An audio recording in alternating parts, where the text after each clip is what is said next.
Yay. Clearly, I'm not the next speaker. We have a special award that we want to present right quick for Mr. Bill Rogers, who's done so much for Operation Open Our Communities. Okay, so Bill and John, come on up. Come on up. Thank you for your patience. I love surprises.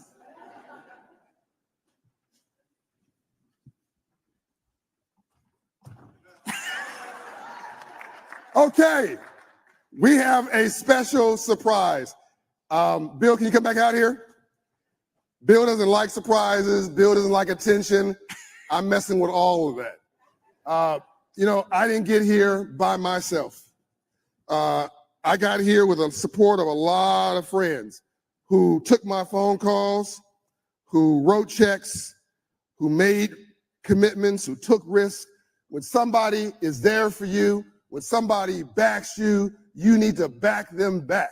You need to be there for them. And I wanted to stop the program. Bill's got to go back and run one of the biggest companies in the world. He would never, ever, ever put the attention on him. I want you to join me in saying some community love to a Founder Circle member, Truist, in recognition of your inaugural Founder Circle commitment, enabling Operation Hope to expand and scale our work, growing an inclusive economy that works for everyone. Bill Rogers is a living testimony for a case for optimism. Please join me in saying thank you to Bill Rogers.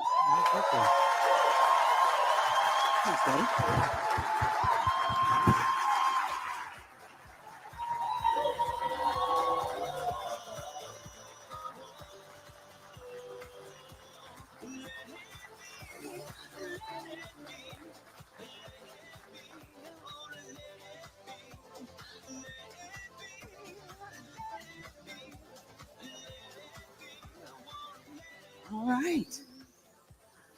I'm back. And we're going to act like that was just part of the program. Yay!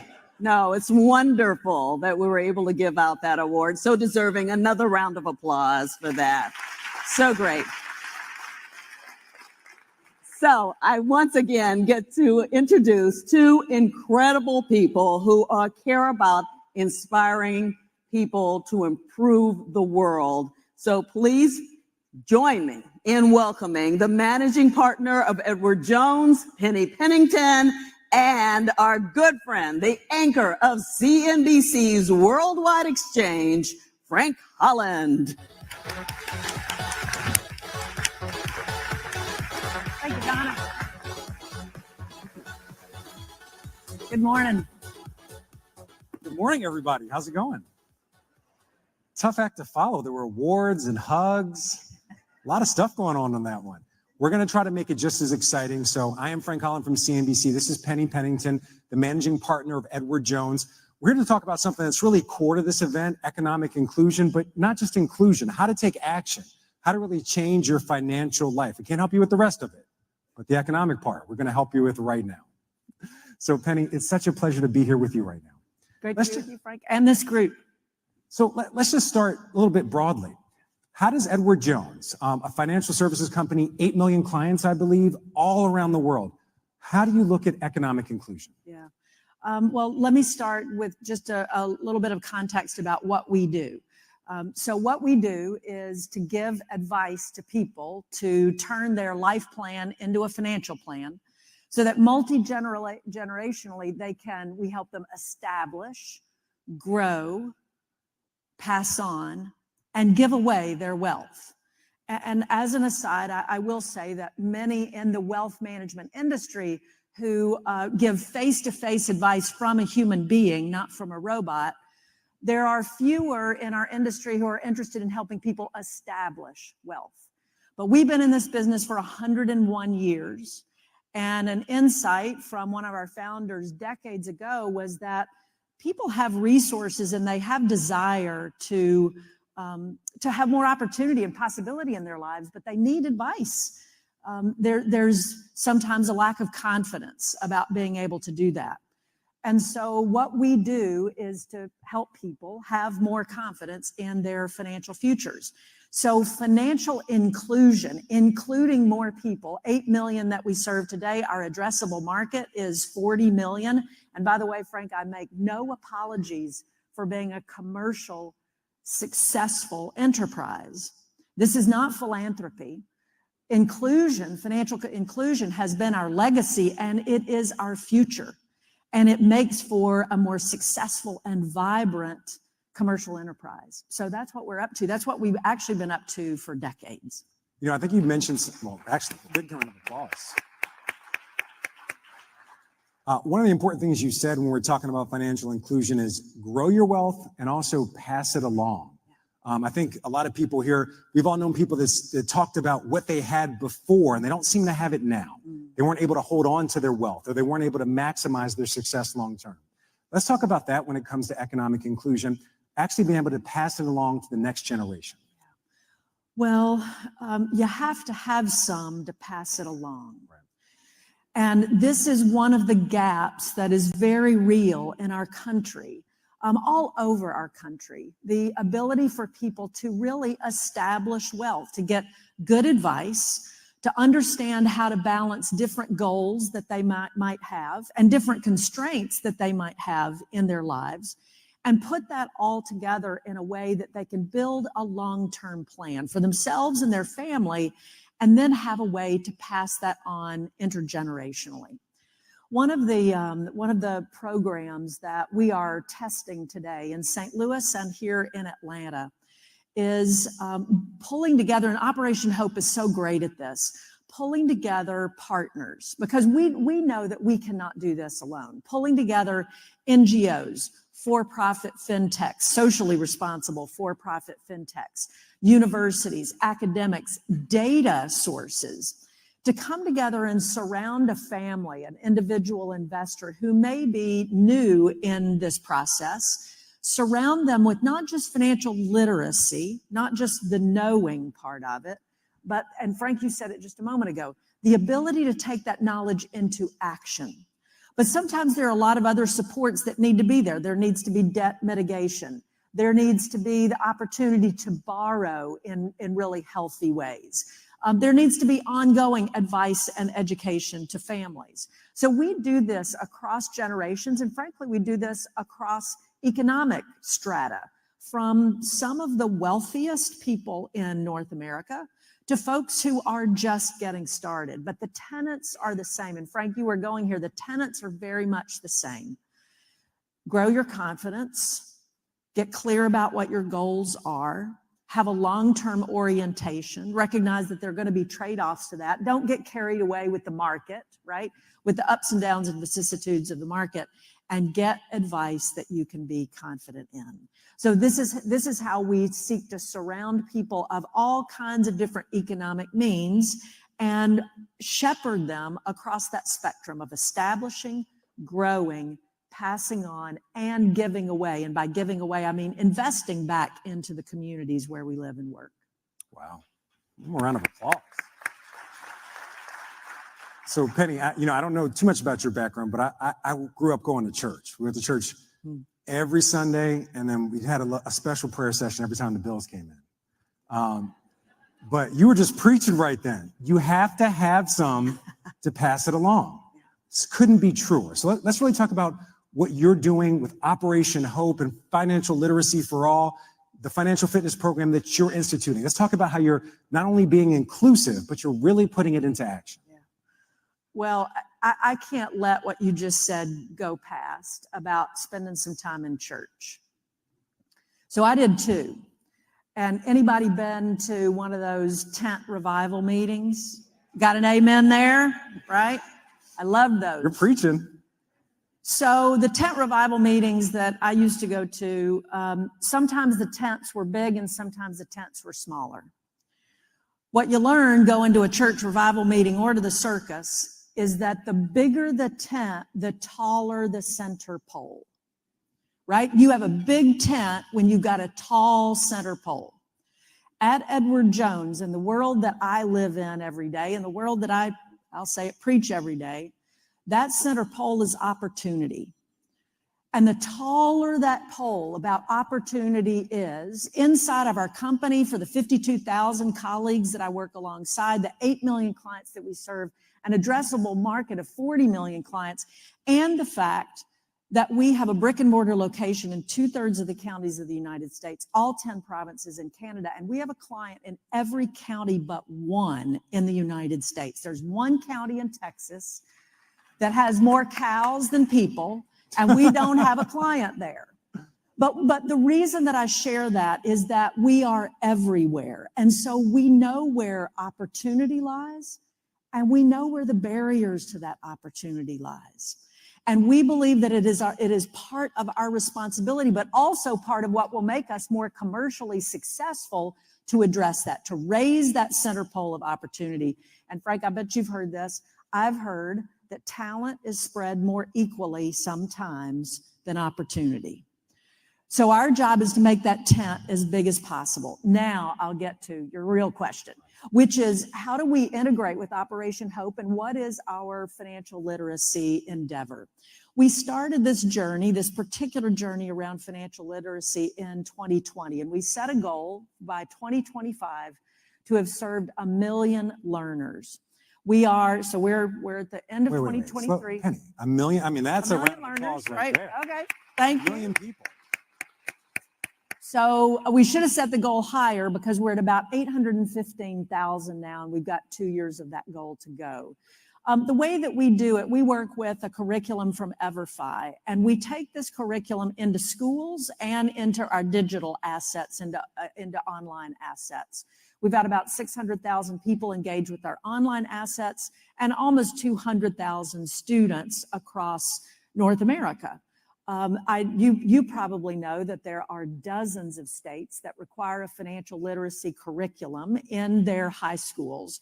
And so this curriculum satisfies that. But I was talking to Brian earlier, the funding for that is an issue, right? That government has mandated this occurs in the high schools, but sometimes the funding is an issue. So this is something that Operation Hope is really focused on.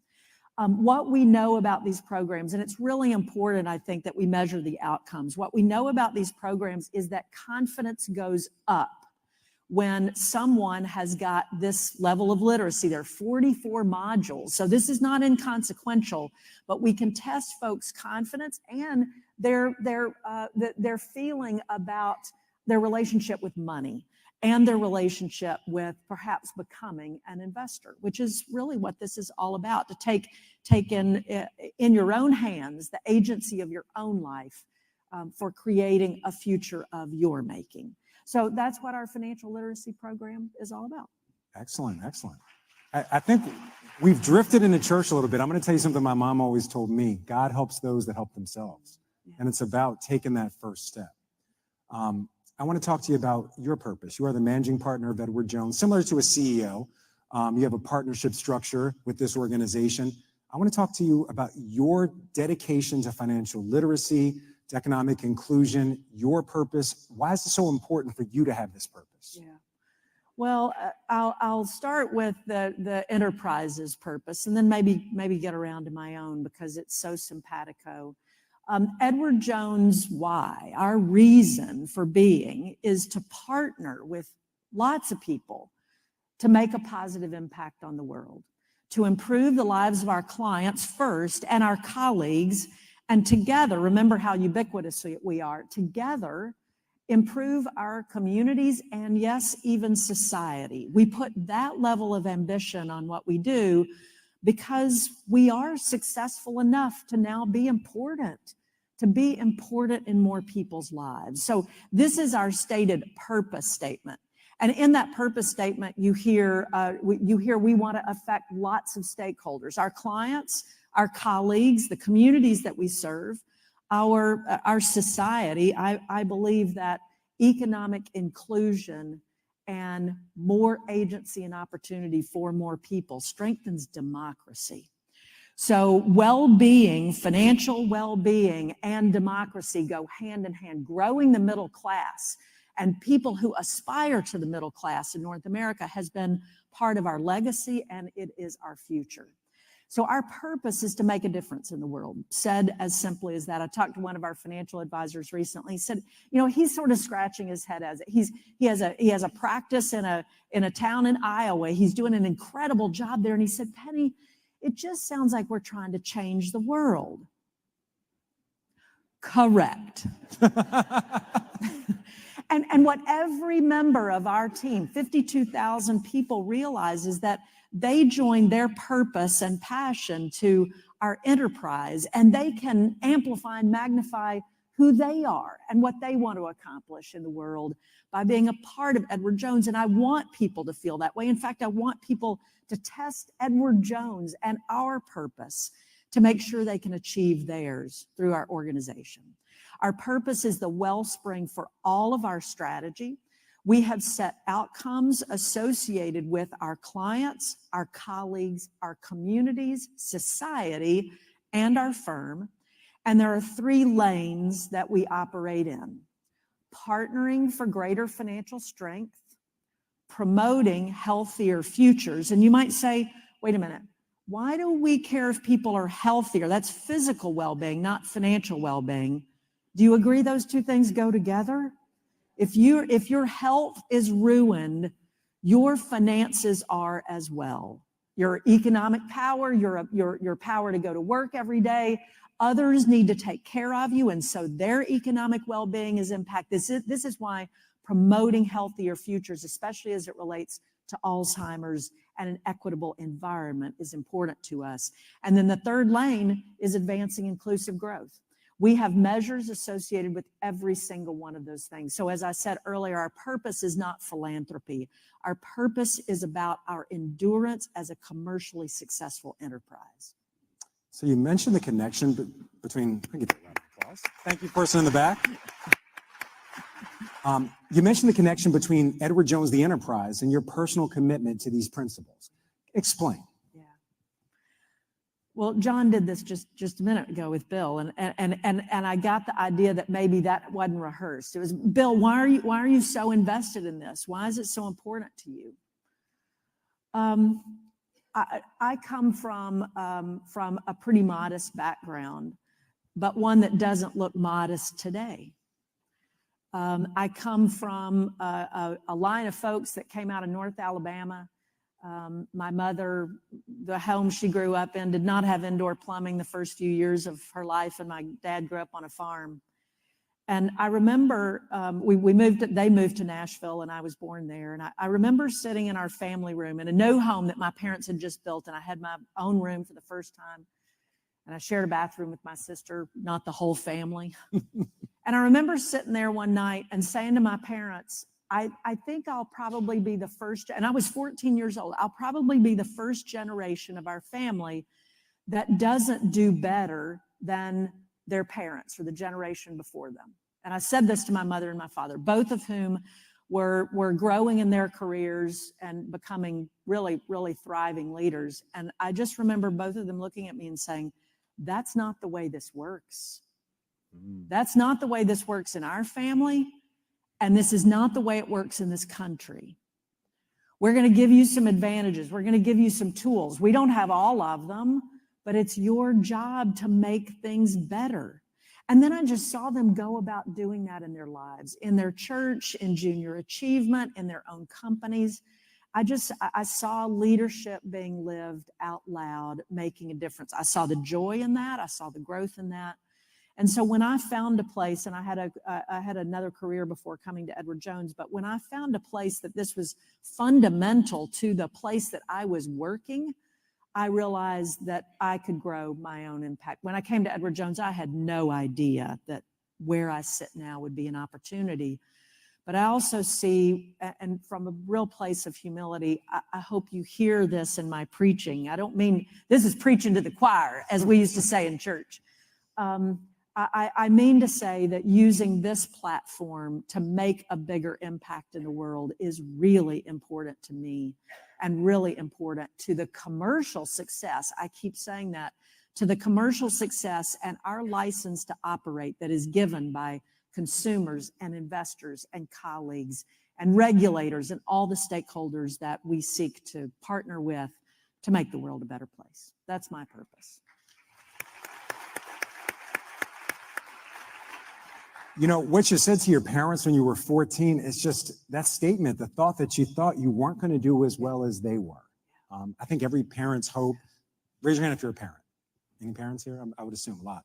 Your hope is your children are going to do better. They're going to grow and they're going to see things that you weren't able to see, go places you weren't going to be able to go, achieve things that you only dreamed of. Are you worried today that without more economic inclusion, financial wellness, that we may actually see a generation that can't do as well as its parents? Yeah. Are y'all worried about that? I think every generation in our country has been worried about that. I think the headwinds and the tailwinds over time have ebbed and flowed, but we've got some flow on some headwinds right now. Let's just describe some of those headwinds. Well, in the field that I operate in, some of those headwinds are that becoming an investor and remaining an investor in a time of so much volatility in the marketplace and so much information and misinformation in the marketplace makes it pretty challenging. Makes it challenging for people to have confidence to go seek advice. I was a financial advisor with Edward Jones. That's how I got my start. And it was uncanny to me how many people, even those with great means, didn't know if they deserved financial advice. Wow. And so the way that the competitive set in the wealth management business is bifurcating today is you can get face-to-face financial advice if you've got a certain amount of money. If you don't have a certain amount of money, then you go to a machine. And Edward Jones' approach is to really double down on the human touch, the financial advice that combines what we call artificial intelligence, what the machine can provide, with advisor intelligence, what the human being can provide. And we want more and more people to recognize that they deserve that. And so by opening up lanes associated with financial literacy, by being in all of our communities, by opening the opportunity to become a financial advisor, to become part of the wealth management industry and help people recognize the goodness that's in that. So by breaking down some of those barriers, that is where Edward Jones seeks to operate in the wealth management business in order to enable our financial advisors to serve 5 generations of investors at one time. That's what we'll be faced with over the coming decade, to be able to serve 5 generations of investors at one time. A 108-year-old, and I write these letters all the time to folks who are does anybody remember who Willard Scott was? Of course, yeah. Remember Willard Scott would shout out the 100-year-olds on his show? Well, I get to do that now. It's in a letter format, but it's such a treasure to send these letters to 100-year-old investors. And then to the youngest investors, people who are just starting their journey. We just did some research on what we call next gen investors 18 to 34. Now, I'm going to bust some myths here. Those investors, think about them. 4 years ago, they were 14 to 30. 14 years old to 30 years old as the pandemic was beginning. Think about how they have been impacted as newly minted young adults. And what we know is that your relationship with money is developed from your family and your early beginnings. And it's also developed in searing moments in economically challenging times, and it never leaves you. Those moments never leave you. So those 18 to 34-year-olds today, 20% of them have already lost a job. 66% of them, 2/3, say they want advice. They want financial advice from a human being. Only 1 in 5 is getting their financial advice from TikTok, which is, that's the meme right now. All these young people, they want all their advice and all their how-tos from TikTok. Is that good or bad to get it from TikTok? Let me say this. It's not tailored to you if you get it from TikTok. It's not about you. It's about millions and millions of people that TikTok influencer is trying to influence. And so these are the things that we're trying to understand about younger investors and intersect with their lives, be relevant to them with the tools and the products and the resources and the technology, because we know that if an investor says to us, gosh, Edward Jones gets me, they understand who I am, and they're guiding me, like they're guiding me. And I'm different in my story than everybody else, and they make it easy. You get me, you guide me, you make it easy.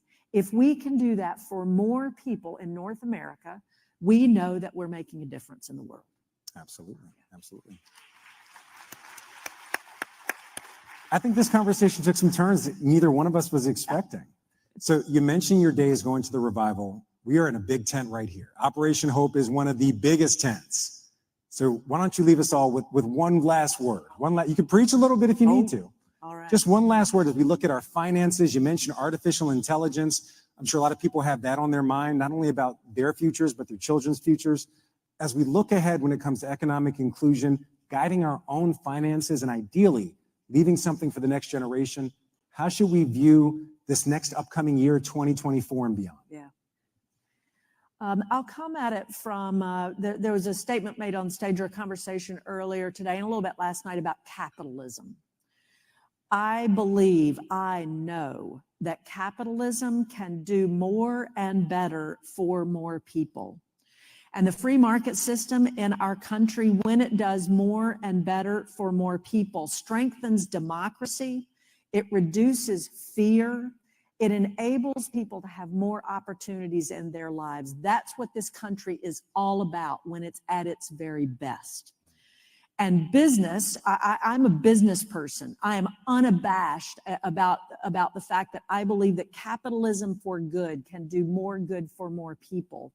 And one of the things that I love about Operation Hope and that we seek to do is to bring business partners together, to bring not-for-profits, churches, academics, universities, bring together community builders who have all of the perspectives. We can bring them to the table and understand what community by community is needed to strengthen our country.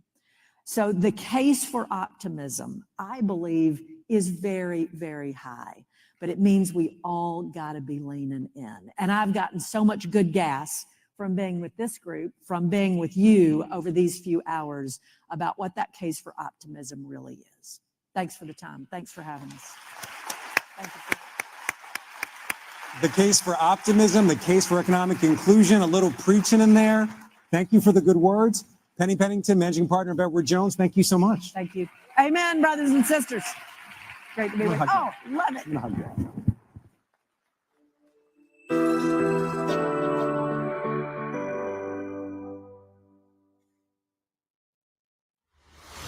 Hello, this is Atlanta Mayor Andre Dickens, and I'm pleased to greet you during the 2023 Hope Global Forum's annual meeting. I'm deeply honored to serve as the co-chair for this event alongside a profound global leader like Ambassador Andrew Young and a true champion of economic inclusion, Operation Hope founder and CEO John Hope Bryant. This year's theme, Making the Case for Optimism, represents a call to action for all of us. And as we share this space, engaging in dialogues that will help shape and advance our society, I encourage you to reflect on the power of optimism.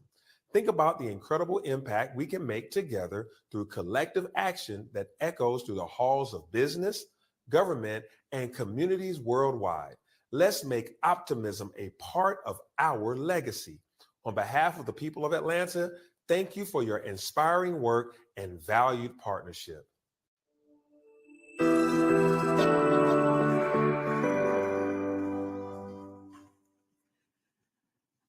Weren't Penny and Frank amazing? Let's hear it again for them. They did such a great job. I learned so much. I love coming to this because of that. So we're going to keep things going right now on that same theme of building on inclusive growth, right? So we're here to share some of the strategies for that. We have a wonderful panel you're going to love. First, the General Counsel of Smith Family Circle with the Obama administration, Sean White. the managing director and the head of multicultural strategic client services at UBS, Melinda Hightower, and co-founder and Urban Capital Network, UCN co-founder, Mr. Felix Chevalier. Please welcome them all.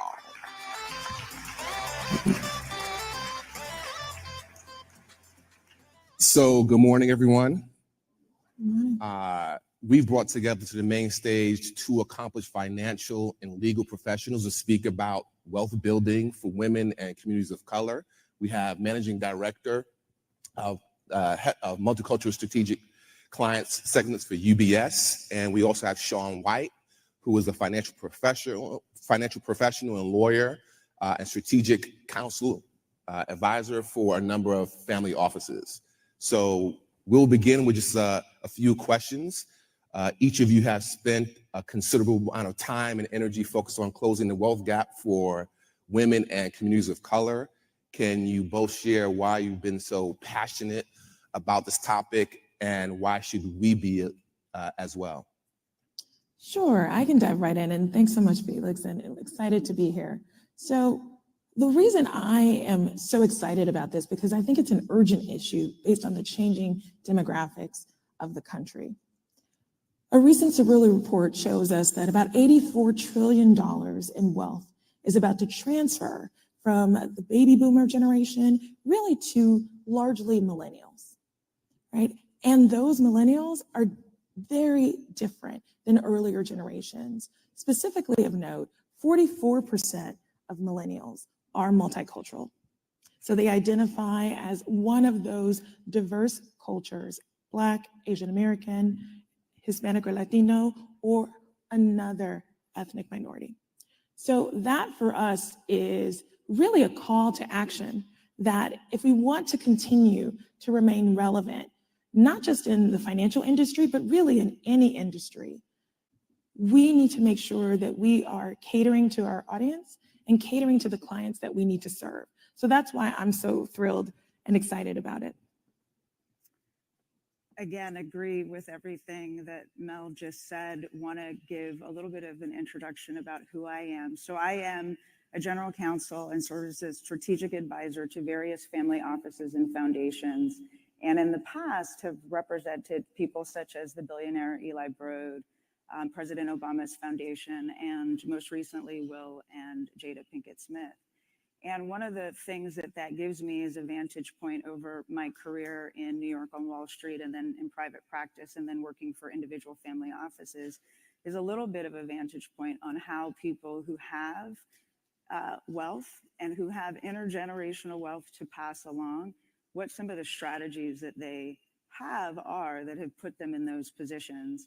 And I'm passionate about closing the wealth gap because I think it's possible. I think that what the strategies show is that with the right planning and thoughtfulness and community and collective action, we can close the wealth gap. There are tools that are available to us, and there are roadmaps and game plans from families that have had high levels of income and wealth over the years that we can follow. We just need to communicate with one another and create more infrastructure around financial literacy, financial wellness, and preparing our children for this next stage and the demographic shift that Mel is talking about. Because if we don't do that, we know that this country, the changing face of this country, is going to become browner and more feminine when it comes to who controls the purse strings and the wealth when that wealth transfer happens to millennials. And to our detriment, if we don't prepare them to be in charge of the US economy and US GDP. And so one of the things, we all know the billionaire Warren Buffett, who says never bet against America, right? We have so much innovation and entrepreneurship and all kinds of other things, but can we really say that if we're not preparing the next generation to move those things forward and to create the businesses that create jobs? So that's why I'm really passionate. I think it's possible, but we have to be, one, passionate, and two, very proactive about closing the wealth gap. Sean, and for you as well, Mel. So you mentioned Warren Buffett, the Obamas, Smith's family, Mel, you're at UBS, you're dealing with philanthropic dollars from wealthy individuals, but we have people in the room who may not fit into that category, including myself. What do you say to someone who may be working for Wells Fargo and as an account executive, or someone who works for Prudential, or someone who works at a car dealership? How do, when we talk about closing the racial wealth gap for women and communities of color, how do we start from a practical standpoint? Sean and I were just talking about this backstage, that no matter your wealth level, the lessons really are the same in terms of how you're thinking about all of the assets that you bring to the table. And so I want to take a step back a bit and really talk about what I mean when I say wealth, because I think it would be a mistake to say that it's just a financial concept. It's not. Wealth is the accumulation of course, financial capital, but also your intellectual capital and the knowledge and know-how that you bring to the table, as well as social capital, relational management and relationships that you may have, connections, access, and then finally, human capital, your mental well-being and your physical well-being. So it's the culmination of all of those things, less the outlay that you had to acquire them. So when we think about intellectual capital, for example, the student loans that you had to undertake perhaps in order to attain that education.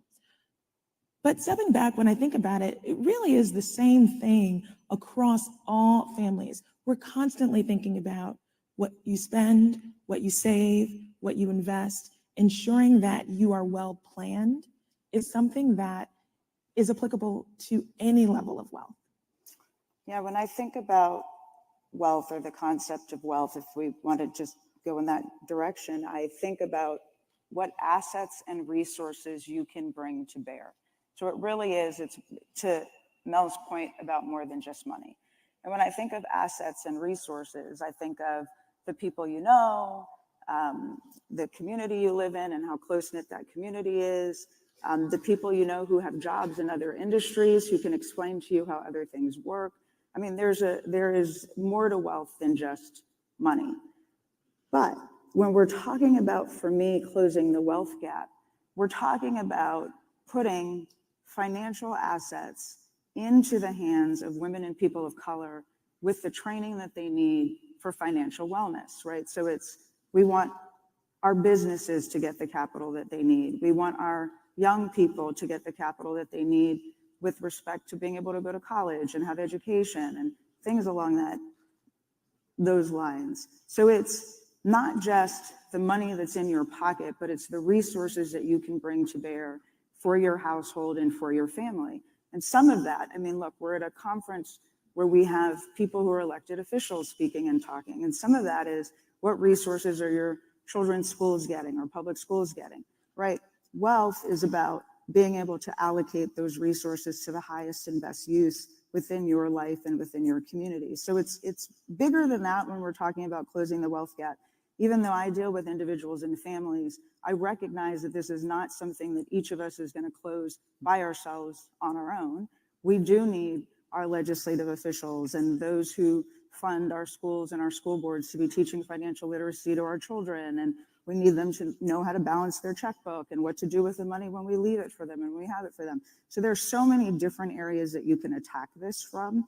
And so even though we may not, to Felix's point, you could get to the place or have the money of Bill and Melinda Gates, there are aspects of wealth that are about the quality of living and the lives that we have and that we share within our families and within our communities that I want to think about as part of closing that wealth gap. And so there are so many places to do that. Again, for what Mel said about, thinking of the things that ultra high net worth individuals are thinking about, if that's, do you have the appropriate levels of insurance on your home? Are you fully utilizing your 401k? Are you, taking the match for your giving that your company provides? I mean, there are a lot of ways to think of bringing more resources to bear to the benefit of your family and your community. I think that's right. And I think when you think about tactical things that you can do to close the wealth gap, I think there's an individual and a collective path forward. And I'll talk a little bit about some of the research that we've seen and is why the wealth gap continues to get bigger. In addition to a lot of the institutional barriers that exist, what we're seeing in terms of the legacy of lack of financial access, what we see is that wealth is really, when you think about pathways to wealth, there's really only a handful of ways to get there. Entrepreneurship, investing, inheritance, real estate. It's pretty much, those are pretty much the pathways to wealth. But when you think about, and research shows, our own Investor Advance report, we think about, we've tracked sort of multicultural millionaires and how they've built their wealth versus millionaires overall.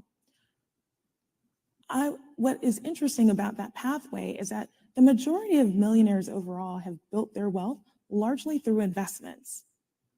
However, multicultural millionaires are only half as likely to have done that. They take a circuitous path, largely due to lack of access. So you see real estate as a very common pathway to wealth. And that's largely due to lack of trust, well-deserved in many instances. So real estate, really saving and being incredibly good savers, those are the pathways that people have taken. However, what I would say from a financial perspective is that those tend to be longer trajectories to build wealth. It's not to say you shouldn't invest in real estate. It's not to say, particularly in this economic environment, that holding on to some liquidity is a bad thing. It just means that diversification is key. Interestingly enough, last week, Monday, our firm, Urban Capital Network, along with our nonprofit organization, the Innovation Center for Urban Entrepreneurship, hosted 50 African-American men at the White House to talk about this exact issue. The ask of the White House was to facilitate the funding of investor accelerators across the country for the very reason you mentioned. It's the lack of knowledge, and the quickest way to create wealth is through investing. It's what everyone else does, right? And so this question is for you, Mel. You may have colleagues in the room who are also with philanthropy. How does the philanthropic community believe, or if they believe, that they should be playing a role in closing the racial wealth gap? And then how do you get those folks who have this concentration of money to evolve to get to the point where they're willing to help tackle this challenge? Yeah, so I think that the main takeaway I want you to take from this is traditional philanthropy is not going to solve the wealth gap. It will not. And by traditional philanthropy, I mean someone writing a grant on an individual basis to an institution, and that's it. We've been trying those models for decades, and they have not moved the needle significantly. So what I would posit is that we need to have a new model, one that moves to a collective form of action, collective philanthropy, one that also moves beyond the philanthropic capital to take a look at the rest of the capital stack and looking at things like impact investing, which you can do with the other part of your balance sheet. And by impact investing, I mean investing intentionally to create positive, measurable outcomes in environmental and social causes while still achieving a financial return. So I think moving beyond the limitations of traditional philanthropy are one of the ways, and we've seen some early indicators of success that way. Sean, so you represent a number of family offices. Can you tell us what a family is? How do you become one? And how and if a family office can be used for the purpose of closing the racial wealth gap? And if so, how would they go about doing it? Sure. So one of the things that's interesting about the interplay between Mel and I is that we've both represented family offices. I've represented most recently single family offices, which is around the investments in the portfolio of one family. And Mel has spent time, and UBS offers services around multifamily offices. And so that's when you have an anchor principal client, if it's a standalone multifamily office, and some other families around that that are potentially at a slightly different level of wealth. And so there are a few ways to think about it. When I think about it, family offices, the joke is that if you've met one family office, you've met one family office, because they're customized for what families need. We tend to think of them predominantly, especially on the institutional side, as a wealth management investment vehicle. So who's managing your money? But depending on how complicated a family's life is, it also includes household services and management of their philanthropy, just sort of every issue that a family may face, business management, payroll, a whole host of things when you're thinking of a single family office. And so whether or not you focus on a single family or a multifamily, or if you have your family office services embedded within an institution, is a very personal discussion about kind of levels of wealth and complexity around what families want to do. So I have the benefit of having worked for single family offices for families that had very clear vision about what they wanted to do with their philanthropy, how they wanted to invest their money. And that has been a real joy for me. It dovetails back to what Mel was just talking about in terms of social impact and social impact strategies, because one thing that I've been seeing as a trend for ultra high net worth individuals and high net worth individuals who have family offices is this concept around direct investment, which is important to all of us because the goal is that it will, in some respects, alleviate the fact that venture capital and private equity are not investing in businesses of women and people of color, except at single digits, that families on the other side of that who have money, including some of those that I've worked with, have decided, well, okay, if the traditional money managers don't care about investing with women and people of color and they're not agnostic, then we want to start to invest directly because, like I said, Warren Buffett said, we want to bet on America, and we know that there are demographic changes. So one of the wonderful things, tying this to the social impact investing on the direct investing side from family offices, is that you're seeing more of an opportunity as entrepreneurs or small business owners to get connected and individually, sort of, I say Shark Tank style, it's which one of, and in some respects, that's what it is. Which one of the sharks who has a bunch of money wants to invest directly? And why are they doing that? They're doing that because institutions are not changing how they invest to invest in the businesses and the causes that people care about. So families have said, you know what? If our wealth advisors are not going to invest in women and people of color, or they're not going to tell us, you know what, it's not just about return, but we understand you want social capital as a part of your return, and they're not going to invest your money in things like health equity or reducing the maternal mortality rate in this country or clean justice initiatives in underserved communities of color, then we're going to go out and do that directly. Because, yeah, we want a return on our money, but we also want to live in a country where people are recognized for their contributions and their ability to innovate, and we're funding the best businesses, not just the whitest businesses. And so that's an amazing lesson I see, and I implore anyone in the room who works for financial and traditional wealth advisors to get with that program, or you're going to find that the millennials and the next gen that are moving into their parents' money as we do the transition from the boomers to millennials don't want to invest with you because you're not answering some of the pressing issues that are important to them. And that's one of the things that I see on the horizon for family offices that has me just really, really excited about how we might see change and real and good change in the country. I have sat with some of my families that I represent getting presentations from traditional wealth advisors, and they ask, okay, well, how do I know that what you're doing is also going to move the needle in something that I care about? And when we get answers that say we don't know, they leave in frustration, and what they're turning around and doing is finding those opportunities themselves. So that's a good thing, a very good thing. Yeah, I think that's right. I think if you are not paying attention to the trends and the change, you will be left behind. Thank you. So one last question. So we're in the end of December at this point, ending the year. We're going to be going to 2024. Is there one thing you would suggest that a strategy that we can employ to help take an affirmative step to creating wealth in the future? Sure. I mean, as I think about it, investing for impact really means taking a look at the world's most pressing problems and figuring out who is solving them. A good example that we at UBS feel strongly about is diabetes and obesity. in terms of healthcare challenges. And that tends to disproportionately affect communities of color. So those who invest in solutions that really tackle that challenge are what we're really excited about in 2024. And actually the pullback that we're seeing in the market creates an attractive entry point to really invest in companies that are driving solutions in that space.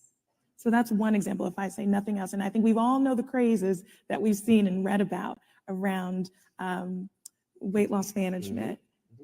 But those are the kinds of things, and that's the approach that I think we should be taking a step back and thinking about. Clean tech would be another one that is resonating quite well. I guess if I could make a plea, it would be, I was at a talk recently where they were giving the statistics about how many of our HBCUs are in broadband deserts. And one of the kind of predictions for who will make money and create intergenerational wealth in the future will be those who are tackling the problems that businesses are currently facing. And one of the major problems that businesses are facing is the collection and maintenance and digitization of data. And so there is all of this data coming out. And to the extent that we can lobby and push for children in primary education at our HBCUs and women's colleges to have access to the tools to train themselves to create solutions around data and technology, we will have the potential to launch the next group of billionaires and hopefully the Black and brown and women faces that I'll be able to support in the future. So push for that around your communities. Thank you both. Right. Thank you both.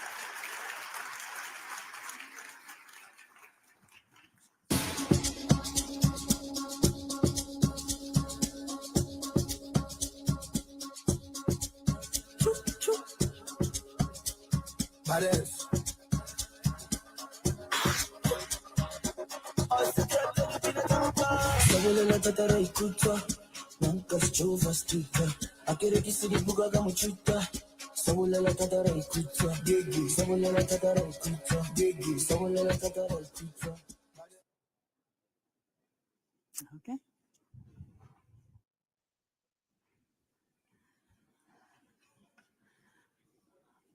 All right. Thank you, ladies and Felix. Are you feeling empowered? Yes. This is the thing. You want to feel empowered by all these people, and they are so empowering. And we're going to continue in that vein because our next guest leads his institution in a way that helps both his clients and the communities around him thrive. Think about that. So please help me welcome the chairman and chief executive officer of Key Bank, Christopher Gorman, and Operation Hope CEO, John Hope Bryant.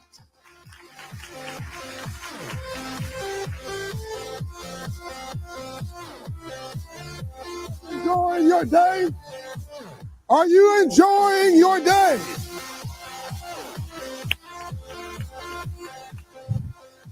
You know, I said this before, I'll say it again. I think I said it last night. The Bible suggests be hot or be cold.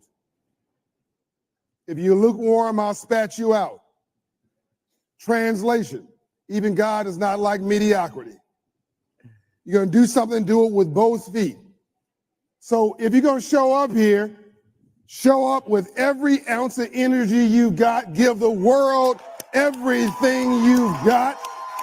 Lean in, contribute, be passionate. So one more time, how you doing?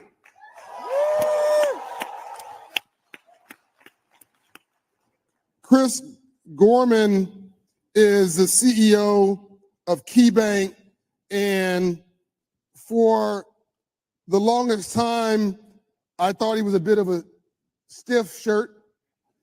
I didn't know him. Well, you never told me that before. You thought it was a stiff? I thought you were stiff, but because you were removed from me. We didn't have a personal relationship, and I just saw you through the lens of your team, who did a great job of curating your movements, and nothing negative. I just thought, here's a guy that is, and I was wrong because I saw you, I kept seeing you in weird places. And I saw you, the first time you caught my attention, I thought, okay, I've got Chris wrong. Was you were at the Treasury Department, not for meetings about the monetary system or the infrastructure for the country, or you were there for the Freedmen's Bank. It was a Freedmen's Bank forum. Yep. And very important. Now, mind you, he's a CEO of one of the largest banks in the country, which means in the world, the largest economy in the world. And you get in these positions, and it's natural to have an ego, and you need to be like the focus of attention. That wasn't Chris. He was at the coffee station and came over and said hello to me. I don't know if you remember that conversation. I remember it. He was sitting in the back of the room at Treasury Department for the Freedmen's Bank Forum, was not on the program, was there observing. If you don't know, the Freedmen's Bank was created by Abraham Lincoln.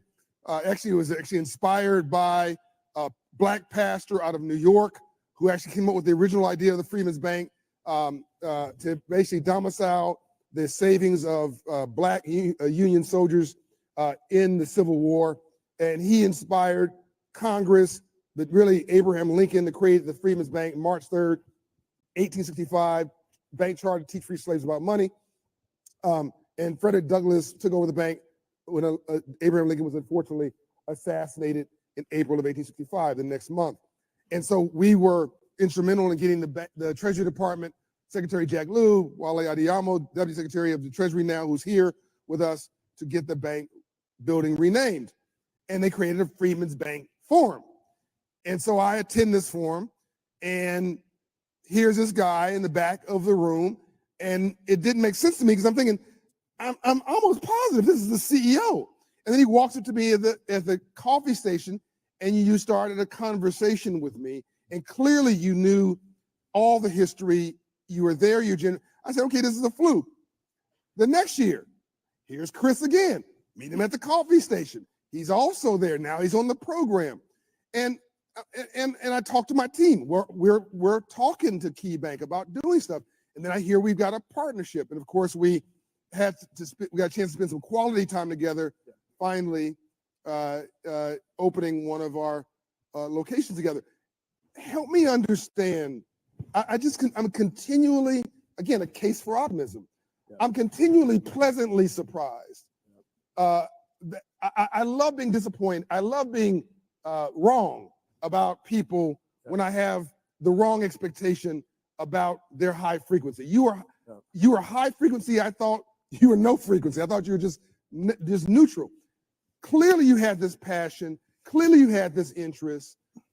Nobody's perfect. No institution's perfect. The fact that you stepped into this experience at the Freedmen's Bank said something to me about you. You didn't send somebody. You showed up yourself. Why? Well, I just think it's important to, first of all, I just want to, thank you for us being part of this, and thank you for your partnership over the years. Honored. And by the way, this whole making a case for optimism, I don't know how you guys feel, but that really resonates with me. There's a million pessimists out there. Nothing's perfect. But I think making a case for optimism, there's a lot to be said. So let's give John a hand. Oh, thank you. Thank you. So, by the way, you're stuck with me as a new friend. Good. There's nothing better than a new friend that becomes an old friend. You know, the reason that I show up is I think we can make a difference.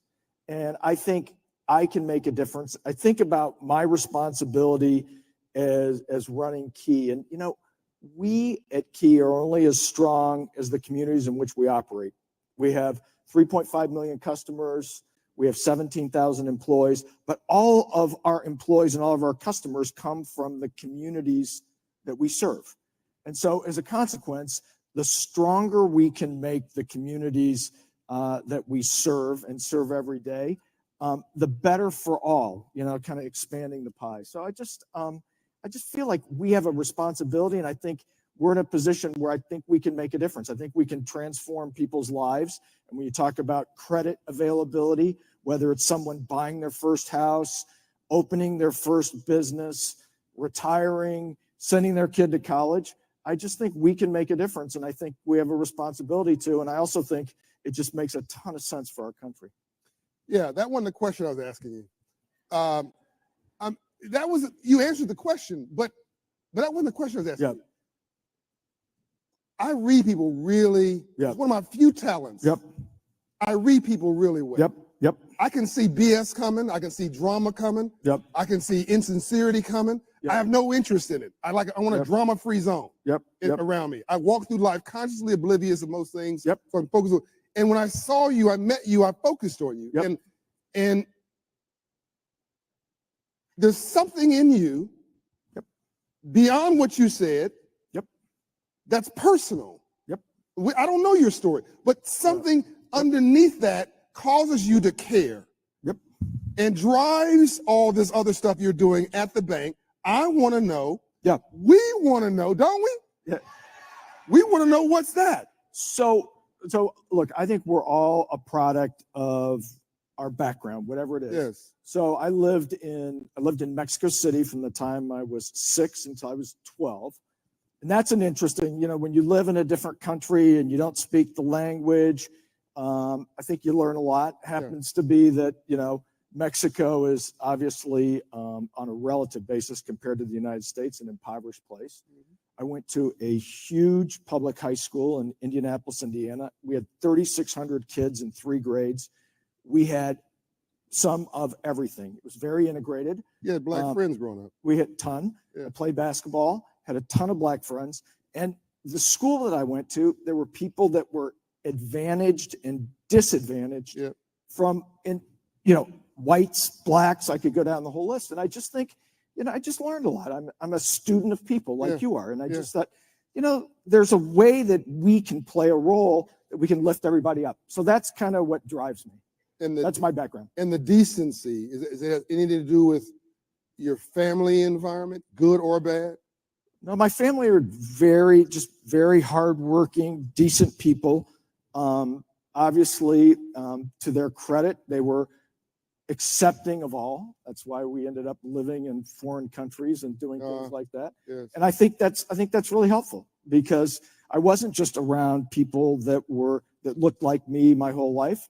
And we were my family just really solid, caring people.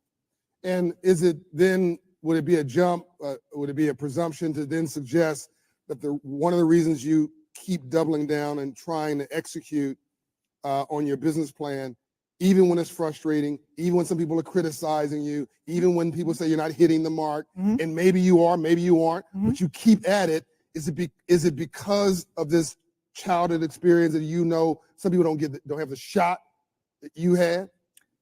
That's a big part of it. I think this whole notion of giving everybody an opportunity. And I think, look, things go wrong. I mean, things go wrong in business, things go wrong in life. And whether it's our business, whether it's our customers, whether it's our prospects, I think you just got to be really resilient. And I think helping people be resilient, we have to be resilient.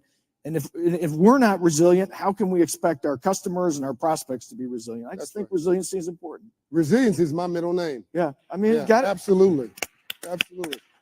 I take no for vitamins. Yeah.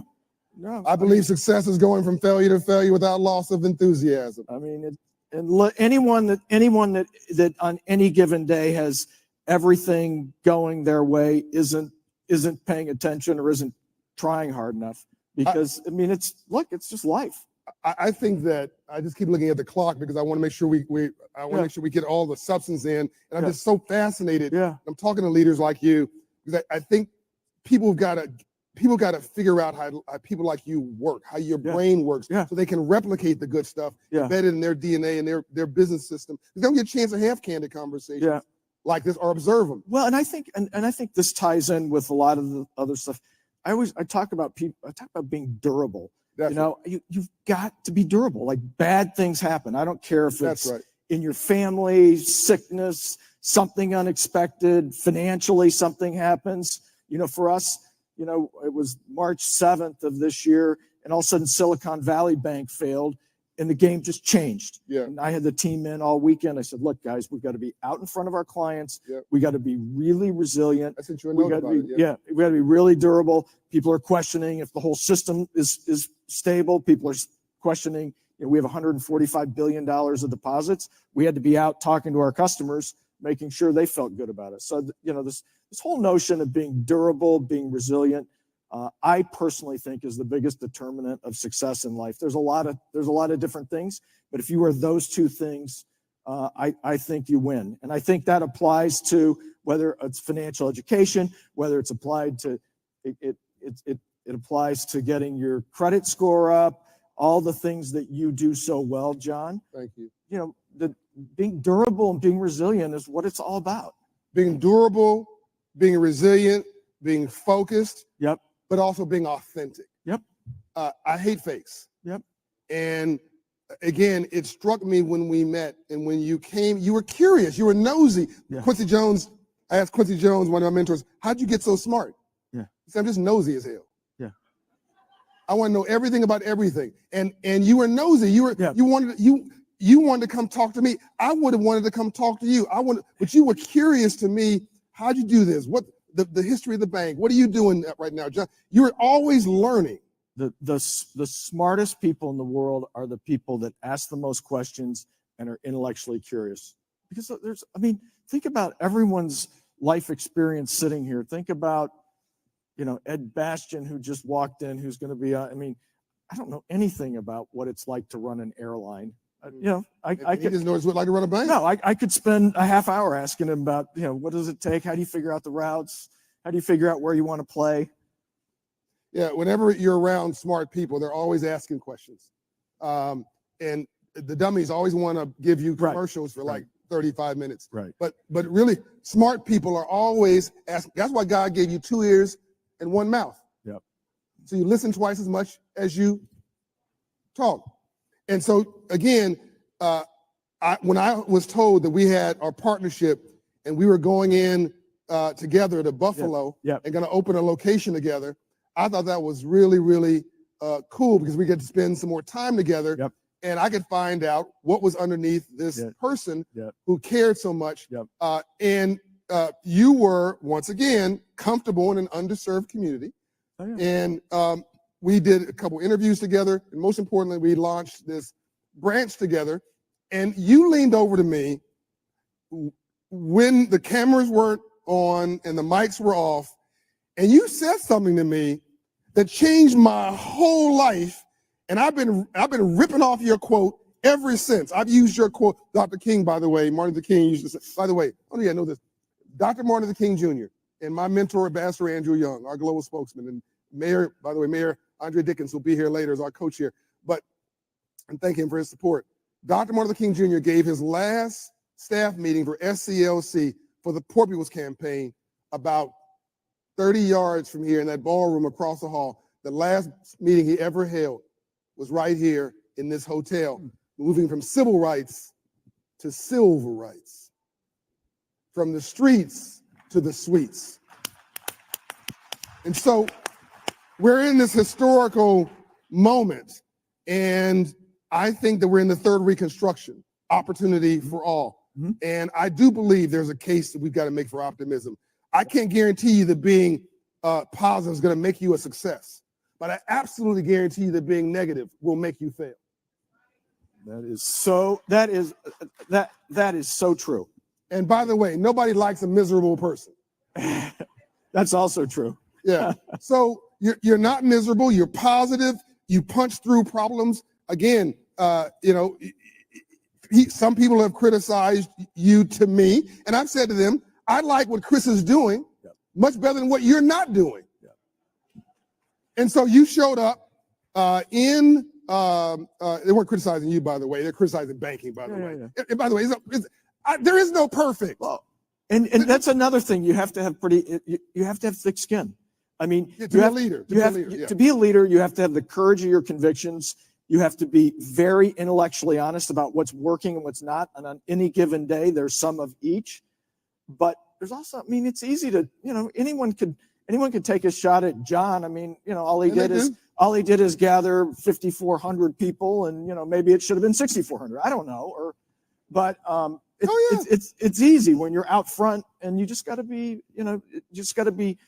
honest. But by the same token, you can't be deterred. You need to listen to people when they're critical of you, but you can't be deterred. Yeah, again, it goes back to your resilience. Yeah. In your so, but in the midst of this, again, you've got this optimism, and you continue to punch forward. So you said something. So I was saying the story about Martin Luther King Jr. So you guys thought I lost my place.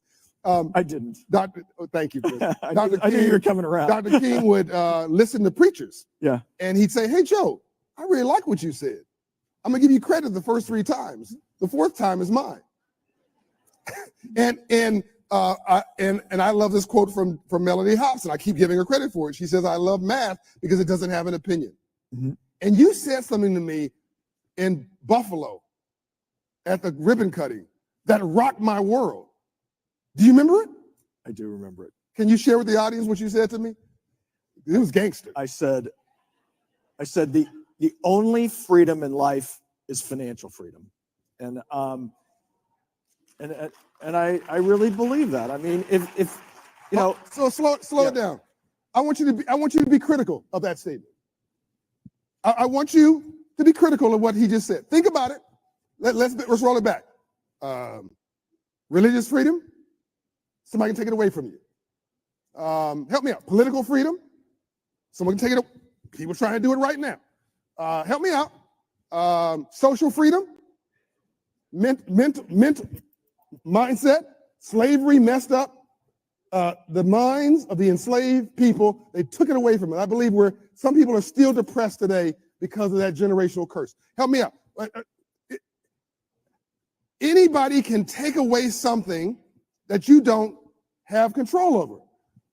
So then you said, what you really said to me was, you put the word only. It is possible that the only true freedom is financial freedom. I've been wearing that out ever since you said it. I think I've given you credit a couple of times. You don't need to give me credit for it. I'm sure I got it from somebody. No.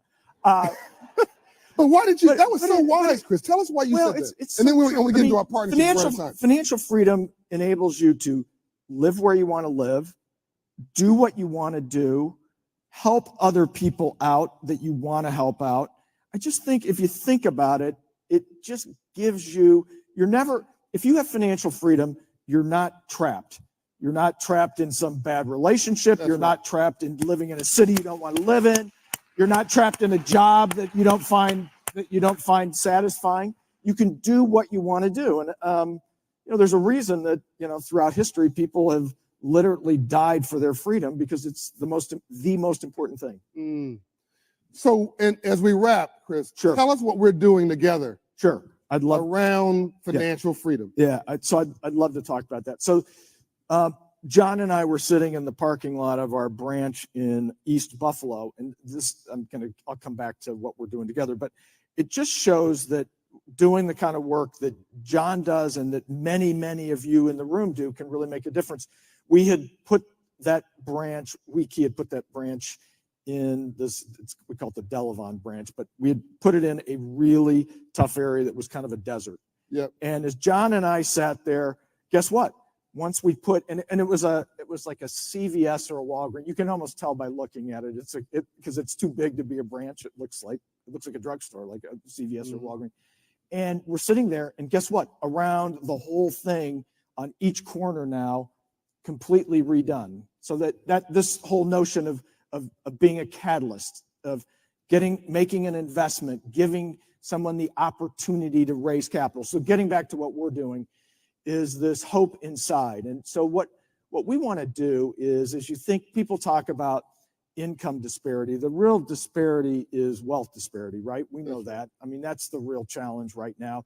And one of the ways you get around that is helping people buy a house, helping people start a business, and getting people's credit scores up. And this whole notion of hope inside is, banks are not liked. And the reason we're not liked, candidly, is banks are the only people that tell people no, right? And in the society that we live in, no, John, you can't have that credit card or for this reason or that reason. And obviously it's bad for our business, it's bad for the Brand. communities, it's bad for everything. Yeah. So the question is, how do you get to a point where you don't just tell people no, you tell people no, not now, but if you do this, and this, there's a well-worn path that goes to yes. Yes.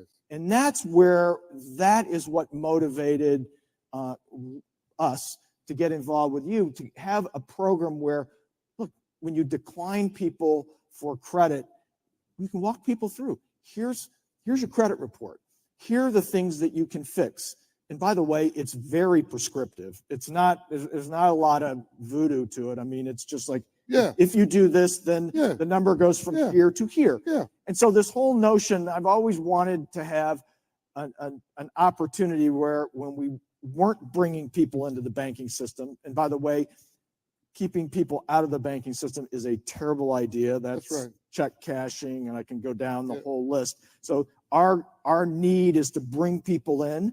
And this whole notion of hope inside is when someone doesn't qualify for credit, what do they need to do and by when? And then when they qualify, make sure that they avail themselves to everything that's out there. One of the challenges, there's many, many good programs, but a lot of them, they don't reside in one person. For example, if someone's buying a house, we provide money for either a down payment, for repairs, for closing costs, because that's what's hard, right? What's hard is to come up with the initial downstroke. And this whole notion of hope inside is basically a way to go from no, not yet, to now we're ready, to here's how you do it. That's in a short version. That's what excites me about hope inside. And as you know, we're up and running in a bunch of places, and we'll be up and running in a bunch more places. And when we got together, we're out of time, but so excited about that. When we got together in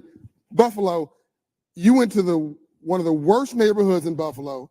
You put your bucket down there. You remodeled this now beautiful branch. Yep. You empowered people who look like me to run the dang on thing, Yep. to run the whole program. They actually like you. Your employees actually think you're a cool guy, which is, is very indicative. Yeah. And they say good things about you behind your back, which is a beautiful thing. Yeah. And when I want you to, do you know the address of this? We call it the Delavon branch. I don't know. It's on Delavon Street. I just don't know what the address. So I want you guys to search the next couple of days. It's East Buffalo Delavon branch. Buffalo. Key Bank Delavon branch, East Buffalo. And Hope Inside. Look at and Hope Inside. Don't try to take our word for it. Look this branch up. It was a horrible neighborhood, destroyed in many ways, low levels of hope. They went in, they put this branch there, and literally McDonald's new across the street, new CVS across the street, new gas station across the street. What used to be drugs and murder and mayhem and depression is now economic activity and jobs and prosperity. And now the whole place has a post and a residence. You can do this. We can do this. These are not poor people. These are underserved people. And if you do what Chris is saying, you can make a capitalism work for all of God's children. Join me in saying thank you to Chris Gorman. Hence the case for optimism. You're the best. Thank you. It's a privilege. Brian, founder of Operation Hope, and we're talking about the 1865 project, the work that continues, the unfinished work of the Freedmen's Bank of 1865, March 3rd, when Abraham Lincoln and Frederick Douglass came together to create a bank chartered to teach freed slaves about money. Unfortunately, Lincoln was assassinated soon after that, but the work today continues. And how you can help is to join as a member of the 1865 project, support our work on the ground, from the streets to the suites, from civil rights to civil rights. The second thing you can do is make a hope commitment in your community, where you live, where you work, where you operate, where you love. A commitment of your own design to take our tools at Operation Hope and make a difference where you love, live, and have life. Make a hope commitment today. You design it, submit it, operationalize it. We will acknowledge it, and we will salute you as part of the movement of civil rights when you're done.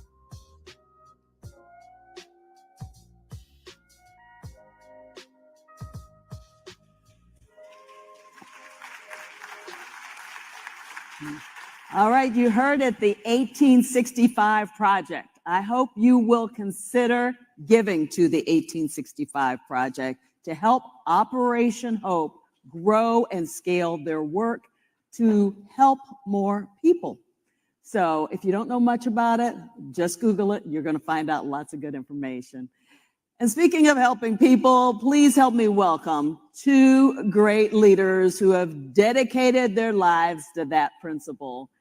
First, the Chief Executive Officer of Delta Airlines, Mr. Ed Bastian, and Operation Hope CEO, John Hope Bryant.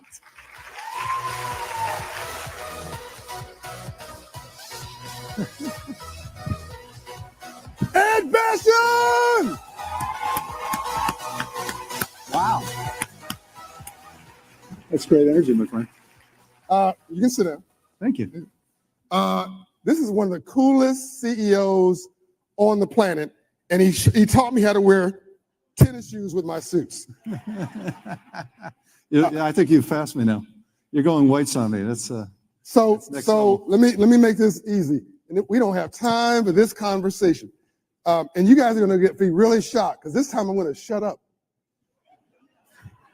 I'd be shocked. He's got so much to say, and I want you to hear it all. Have you enjoyed this so far?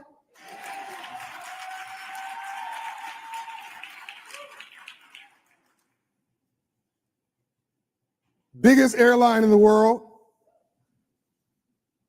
most profitable airline in the world, wealthiest airline in the world, happiest airline in the world, in the busiest airport in the world, in the ATL, biggest employer in Georgia, I believe. Yeah. And he's a nice guy. This is my brother from another mother. Amen. Amen. See, he's an honorary brother. He's an amen. There's so much to unpack here. Yeah. I remember you called me before the pandemic, and you had planned on hitting the mark of profitability that you set with your board, and you wanted to do something novel, take profits above the number you hit to make Wall Street comfortable expectations, which you told analysts, and anything you hit above that, if your employees helped you hit above that, you want to share that with your employees in profit sharing. Mm-hmm. And you wanted to actually go on CNBC, you and I did it together, to announce a number. And I figured, okay, it's 50 million or something. You know, it's a respectable number. My man's like, no, it's $1 billion. Then the next year, we did it on Valentine's Day. Mm-hmm. It was $2 billion. Profit sharing. I'm talking about line workers. I'm talking about the flight attendants. I'm talking about the ramp workers. You want to know why Delta people are so right over here. Thank you. Because nobody washes rental cars. Because people felt they were part of this. There's another model other than frustrated, my mother was part of a union, frustrated union workers thinking that they're in conflict with their employer. That is a prescription for failure. The Bible says a house divided cannot stand. That's right. You cannot be you cannot be in battle with your partner and expect to succeed. We'll always be speaking Mandarin in 10 years if that is how we behave. There is a country trying to beat us. They want your way of life. There are two countries, Russia, they luckily have shot themselves in the foot, quite literally, and China. They want to be you. They can't win on a fair fight. They got to cheat at capitalism. They got to get us to fight against us. Everybody wants to be an American but Americans. So It's true. we got to figure out how can we be better together. Mm-hmm. And what Ed did, I'm not sure if you did it in consciousness. I know my friend Pete Stavros at KKR also has this sort of profit sharing model. He had this model where, look, we are the same team. As we succeed, let you succeed too, so that all boats rise. That's right. Then what happened during the pandemic, when everybody else had all these problems and had to lay people off, you couldn't do profit sharing because there were no profits. But your employees didn't. They're like, we're with you. And they took voluntary, what is it called? Voluntary leaves of absence. Furloughs, right? Yeah, without pay, yeah. Without pay for 2 years. And when the pandemic began to ease up, you can't make this up. The pandemic begins to ease up and we start turning the corner of the economy. The employees didn't come back, rally with you. And it was the most profitable airline reentry in the history of the pandemic and in the modern history of America. They rallied back with him. And one thing to that, John, the other thing you have to add on to that, we did not furlough a single employee during the pandemic. Not one. Only airline that can say that. And this last thing I'll say now, I'm going to try to shut up. No, you're doing good. These are the best kind of interviews. So you called me. I remember I was 9 p.m. I think it was a Tuesday. I'm in Peachtree City. I was turning a corner. You called me, John, I need to run something by you. You talked to this person, talked to that person. You were really tore up about this issue of the vote. And you said, and I'm going to paraphrase, I was sitting with some legislators. They mean well, but they have a different sort of view of the world. And I'm trying to make a bad bill less bad. And you talk to some of your minority employees. You have a lot of them. Women, people of color, people who are, in some underserved group. And after you talked to them, you said, John, I realized I can't just make a bad bill less bad. I got to make a good bill better, or I got to stand up for what a good bill would look like, because I want you to say the quote, because I can't be as eloquent as you. You said the right to vote is sacred. Did you hear that? The right to vote is sacred.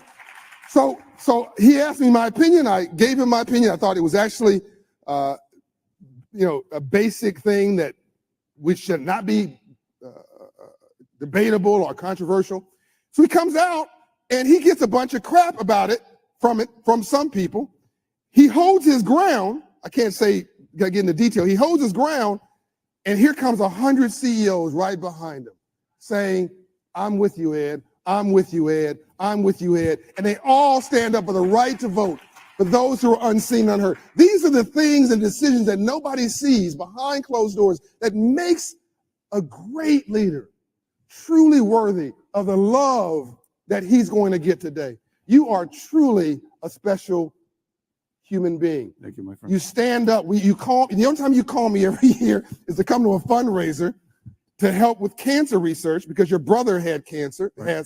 He's for childhood cancer, yeah. Yeah, and children who's had cancer. What did I miss? And why is all this important to be CEO? And then I want to get to what we're doing together, which is really important. Well, first of all, thank you for that, and thank you all for being here. I think this is probably like the 6th or 7th year in a row that I've been on stage with you, and I hope you just have my permanent time slot for the next decade laid in, because I love coming here. Ed is my easiest yes. And I love seeing the mission grow and prosper and expand and impact our country and impact the world eventually. One of the things at Delta that we hold dear is our people and taking care of our people.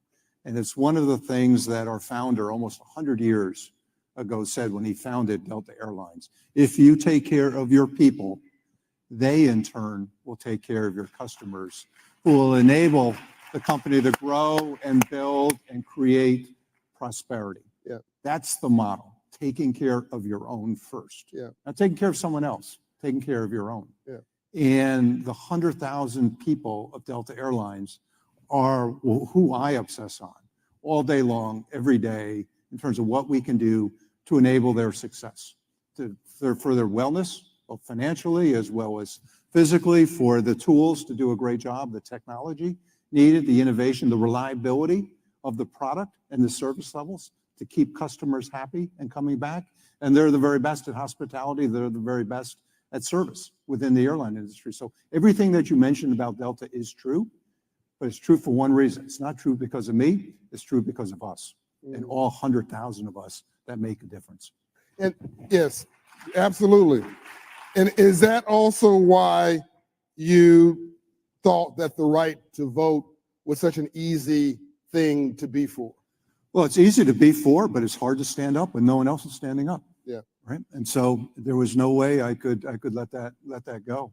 And everyone was looking candidly at me. And if Delta wasn't going to say something, if I wasn't going to say something, I think we'd be in a different time today. And we got our message across. We got it across. It was a hard message, but it was the right message. And done with decency and respect for everybody. With decency and respect for everyone trying to do the right thing. Yeah. And then we continue to work on it, continue to make progress. And that's the only way. So getting back to your beginning question about why we're here and about our people with respect to wellness and taking good care of them, the profit sharing it's incredible. And we're back this year. By the way, we will come this Valentine's Day, have another $1 billion to share with our people. So I tell everybody Valentine's Day is the best day to fly Delta because everybody's happy, everybody's in good spirit. And if you're a car dealer in town, or if you have something you're selling, you want to be putting your best sales out Valentine's Day, the week after Valentine's Day, because our people are out shopping. So it'll be a good week. And by the way, if you have a mobile application for employment, my guess is the numbers are going up about right now. Exactly. Working at Delta. But when we think about the pandemic and what it did to us, what it illuminated was the fact that we needed to take better care of our wellness. Yeah. And obviously physical was prominent because of the virus, but it was far deeper than that. Yeah. That was one thing that we had to fight. But wellness, touched on our emotional wellness and well-being. And we saw it during that crisis, and we've seen the aftermath of that crisis about what the damage it laid on communities, on individuals, on families. Yeah. Our social well-being and our ability to feel comfortable, within our communities, and also our financial well-being. Mm-hmm. And I said that we did a great job. I thought our team did the very best job we could do with the physical well-being, with the vaccinations, with the blocking the middle seats throughout the pandemic, with ensuring that the cabin environment, the airport environment, the cleanest that you could ever find. But we had so many underlying causes that were also needed to be tended to. Mm. And I think a bedrock to a lot of this is financial insecurity. Mm. And when we talk about the facts that 1 in 4 Americans have no ability to withstand any kind of financial emergency at all. We talk about 50% of Americans don't have $1,000 that they could put their hands on today in the event of a financial emergency, and the amount of stress that creates and the amount of insecurity that sits at the core of it. I said, I can't solve that for the world, but I can solve that for Delta Airlines, for the 100,000 people of Delta Airlines, and hopefully get the movement going amongst other corporations and other responsible citizens in the world to make certain that we're tackling it from a business standpoint, not just a community standpoint or a nonprofit standpoint or a government standpoint. Mm-hmm. Businesses have the resources to make a difference, and businesses need to stand up and do something about that. And so we launched, thank you. We launched at the start at the program last year. I announced that we were going to be doing something about that, introducing this financial training and literacy program in concert with Operation Hope. And we launched in January. And I'm proud to say that we've already had 30,000 people sign up. Now we got 100,000, 30%, 30,000 people to do something and take action is meaningful, and it's still less than a year in. Over 20,000 have already completed the program and have received the emergency funds, which is $1,000 of that. There's strings attached only in that we ask people to sign up to take online literacy courses to help them better manage, work on a financial wellness track with a coach. And once they complete that track, the $1,000 is there sending. And the results, and Kelly Elliott, who manages this program within Delta, is going to come up after this, and she's going to talk from the specifics. But we released a white paper in concert with this program you're holding this week to announce the impact that's had on our people, and it's phenomenal.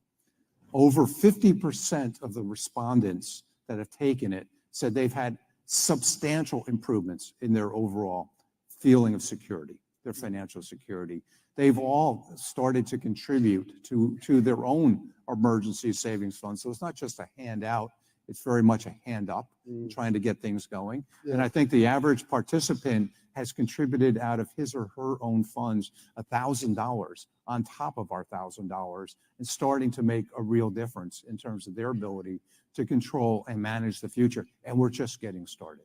It's pretty cool. The other thing, our people over the course of this year have participated in over 3.5 million hours of financial literacy training. I don't think there's anything that I've ever heard of that you've had that size of impact on individuals, all voluntary. 3.5 million? 3.5 million hours. 3.5 million hours. And over 37,000 sessions with a financial coach. Isn't that cool? Isn't that cool? So do you guys understand what you just heard? This is the biggest airline in the world. They took my little irritation and needling and took it seriously.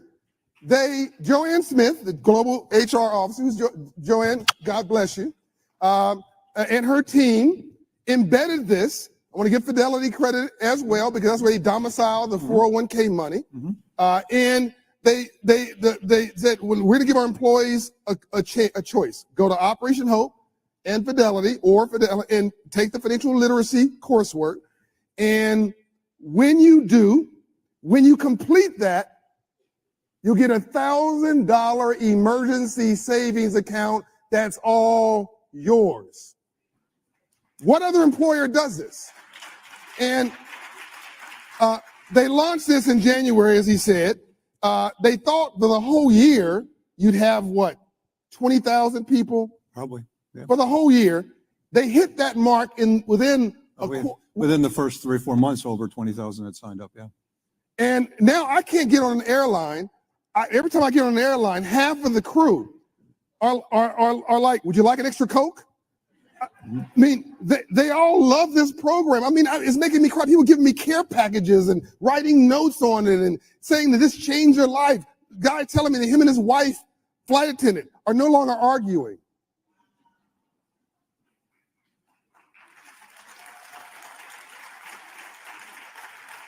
I'm trying not to get emotional. This guy came to me. It's a black man. I mean, it takes a lot for him to be vulnerable. Yeah. And he said, my wife and I are not arguing anymore about money. We argued all the time. It was destroying our relationship. It solved so many problems. We didn't understand that we didn't know what we didn't know. We were smart in other areas, just not in money. And then the $1,000 was enough to pay some critical bills that took the pain off. There's another lady, I can't mention her name, but she takes me when I show up at the airport. She's like, I was taking care of my sister and whatever, and I had to tell my sister, I love you, but you got to take care of yourself. That's right.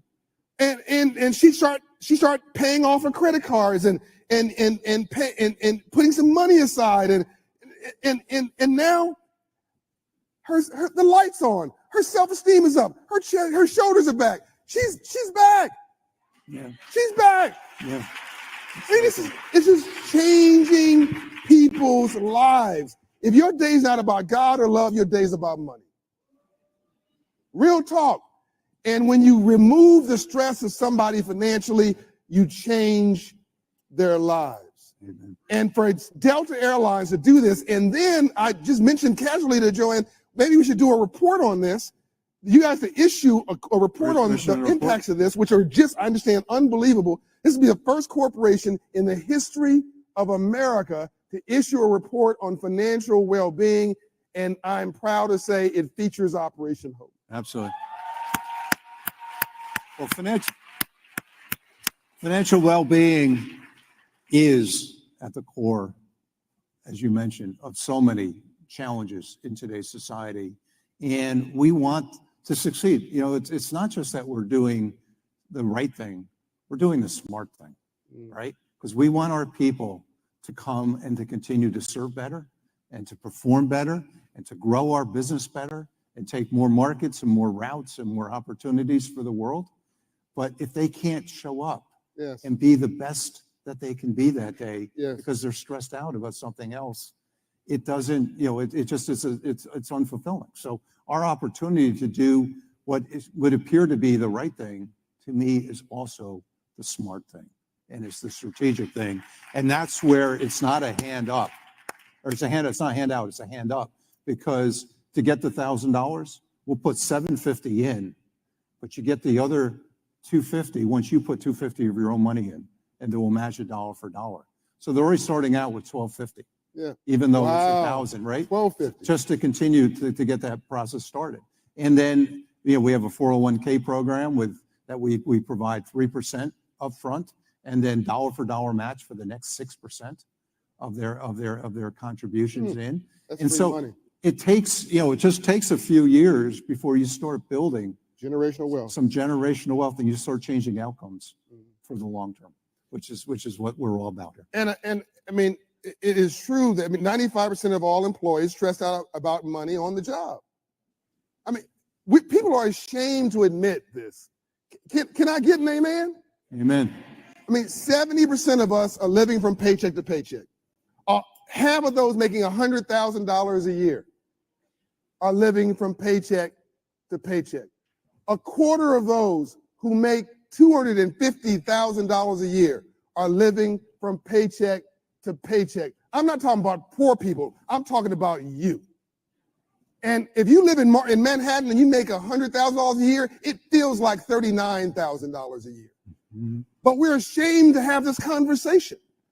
And it corrodes your self-esteem. It corrodes your confidence. It corrodes your joy. And if I don't like me, I'm not going to like you. If I don't feel good about me, I'm not going to feel good about you. If I don't respect me, I'm not going to respect you. If I don't love me, I don't have a clue how to love you. And here's the big one. If I don't have a purpose in my life, I'm going to make your life a living hell.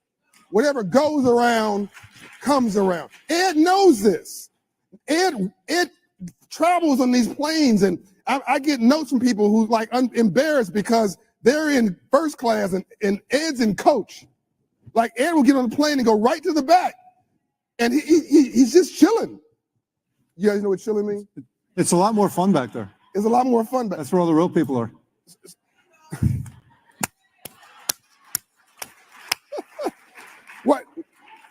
What do you want this audience to know? The reason I celebrate you, and in fact, this is the fact, other than the fact that I genuinely like you as a human being, we spend time together, we go to dinner together, our families know each other. I think it was a test, by the way. I helped your daughter with something that she needed some help with. It's not just struggling people that need help. Ed's daughter needed some assistance as well. She aced it like a star. I still think it was a test, but not only to celebrate you as a human being, but I do believe that we need heroes and sheroes in business today. And this whole thing that you got to be, in order to be a capitalist, you got to be a jerk, is a lie. Absolutely. And the reason I celebrate people like you is I want folks to understand there's decency in the C-suite. And you can do well and do good at the same time. Absolutely. Absolutely. And not only can you have to, because what are we trying to do with leadership? We're trying to create followership. We're trying to create people that continue to make a difference towards their purpose collectively, not individually. And you need a leader that has authenticity and transparency to be able to tell the truth and to be able to be vulnerable at times, because we also don't have all the answers. And it was, again, never more prevalent than the pandemic, where none of us knew what the heck was going on around us. All we knew is that we needed to hold on to each other to get through and step through. And this year, in 2023, 3 years removed from when we were just flat on our back, Delta will have its highest revenues in its history because of the leadership that the company displayed, taking great care of people. So thank you all for that. So we are wrapping this up. I could talk to Ed all day. He's got an airline to run. Got a plane to catch. Got Going out to Utah. Are you going to Utah? I got a big employee event there. But tomorrow. every time I call you, you answer the phone. Answer this last question. We're done. Every time I call you, answer the phone. When I don't call you, you call. You say I'm on board for the next year. Every time we do this forum, you link me to the UPS CEO. You link me to this person, that person. You're always answering. Your brother tells me when he had cancer, you called him every single day. Give one message of optimism for this audience about being able to multitask heart and head. Give them some piece, some nugget of wisdom to walk away from. Well, I love your theme. We talked about, John asked me about the theme earlier in the year, what would the theme of this conference should be, and I love where you landed in terms of optimism, reason for optimism. There is so much strife. There's so much divisiveness. There's so many people saying that you can't.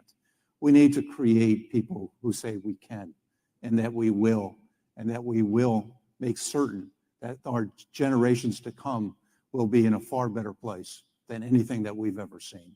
And that's the thing that gets me going. I'm not doing this because I need to continue to run an airline. I'm doing this because I'm trying to impact a future generation within our company, within our community. And you have a lot of leaders that embrace you, John, and Operation Hope. And I look at your lineup of speakers, and I remember when I first came 6-7 years ago, and it was good then, but it's great now.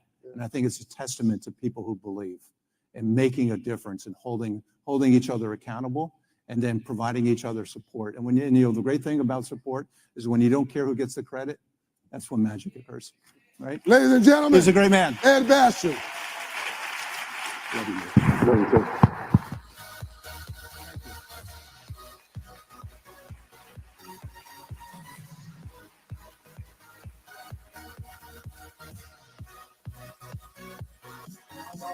One second. Before you go anywhere, Kelly Elliott, who's the woman I referenced who helped lead us with Operation Hope and Fidelity to create this program, is going to come up for a few minutes and provide some additional details about the success this program has, and you're going to want to listen to it. So Kelly, come out on stage.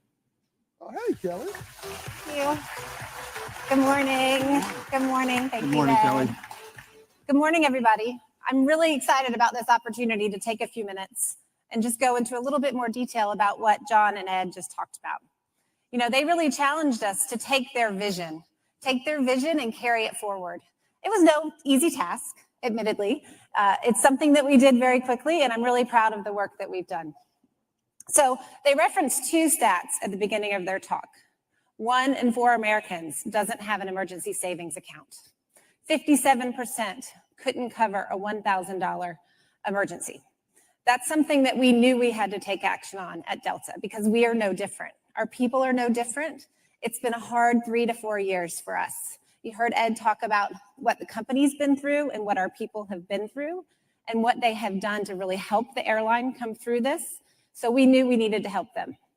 We measured our well-being. We measured not only financial well-being, but we measured physical, emotional, and social well-being. And what we found was the greatest opportunity was in the financial well-being space. We also heard from people what were their 2 biggest concerns. Number 1 was lack of emergency savings. Number 2 was preparing for retirement. So with that information, that hard data, and the vision from Ed and John, we put this program together. And we're thrilled to share it with you because we don't want to just keep this as something that Delta does. We want it to be something that many employers, many organizations take to their people. Think about the difference that we can make. So how does it work? First things first, employees need to select a path. We have 3 different paths of education because we know not everybody needs the same thing. Some people might be focused on their credit score. Others might be focused on getting a mortgage, buying their first house. Others are planning for retirement or even going further, planning to estate planning so they can carry this wealth forward. So we created many different paths of education because we wanted to meet people where they were. It needed to make an impact. It can't just be a one-size-fits-all approach. So we took different layers. Next, they create their emergency savings account.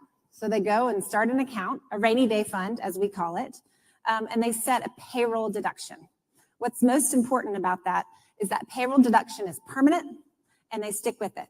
We tell them start small, start $5 if you have to, start small and increase it. Just get started. Finally, they start the education and the coaching program. This isn't just about giving people money, this is about setting them up for the future. So they start their coaching program, their education program. We didn't think it could just be education. Online education is helpful. Mind you, it's important. But that one-to-one coaching relationship was really, really important. I think Penny talked about it earlier. She talked about this human-centered approach. That one-on-one coaching, creating trust in that was absolutely critical. So we worked with Operation Hope, Hope Inside the Workplace. We have coaches across our entire system, meeting with our employees one-on-one, building trust. We also have fidelity coaches who help us with that as well. We think that's building trust in the financial system broadly, but also confidence. I mean, these employees are building their own confidence so they can focus on their financial future. And then Ed and John, of course, mentioned when they go through this and they take the steps, we will make a $1,000 contribution for them for a total of $1,250. We are really changing the trend that exists for our 100,000 employees, and we really want to see others do that. So, a year end, how's it going? We almost have a year behind our belts, and we have some real hard data to support why this has been a great investment for us. Often for wellness programs, it's really hard to measure the ROI. So us putting the time in to measure the ROI has been really important because we want to keep making these types of investments. We have heard from our individuals that we are making a difference. We are truly changing lives. Loretta Day, I want to tell you a little bit about Loretta Day. She's actually here with us in the audience today. Woo, so happy to have you. She is an Atlanta-based flight attendant with Delta Airlines. She's a phenomenal cheerleader for our program. I talked to her and she told me about how she didn't really grow up learning to save. It just wasn't something she was taught. It wasn't something she talked about in her community. She was living in the moment. She was living for the day. She wasn't thinking about how do I set up my financial future. She ended up with 16 credit cards and a mountain of debt from spending money on very expensive items. And so she finally took action. She got involved in our program. She met with a coach. She got her finances in order. And I have a few quotes that were very impactful to me that I wanted to read. This program gave me all the tools I needed to prepare myself and my family for a strong financial future. It is the best thing the company has ever done for me. Wow. I wish other companies would do the same. Think of the impact that that would have. So thank you, Loretta. Thank you for being here. And thank you for...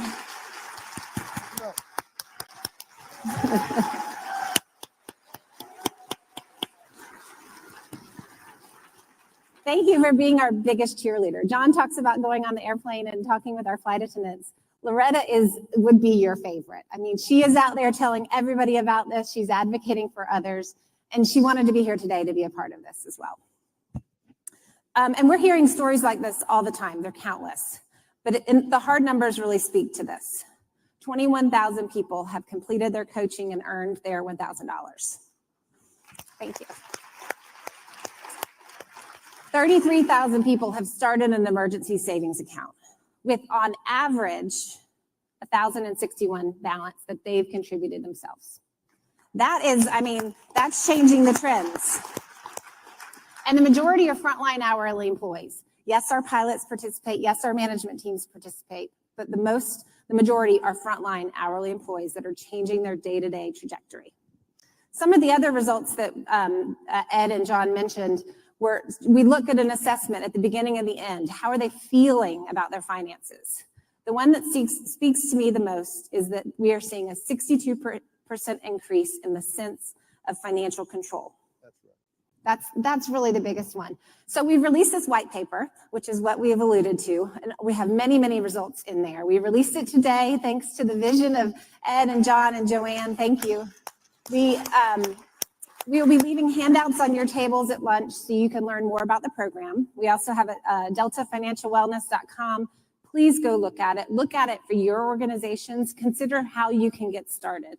Doesn't have to be $1,000. There's many other ways of doing this, even if it's just a payroll deduction to an emergency savings plan to get people started. So I want to say thank you to Ed and John for pushing us to really take these steps on this unique and trailblazing program. I I want to say thank you to my Delta team for all the hard work that you've put into this. And of course, thank you to the Operation Hope team who has really helped us lead with the coaching that they've provided. We think we've made a huge impact and we can't wait to see how we can take this forward. So thank you, John, for letting me have the floor. We appreciate it.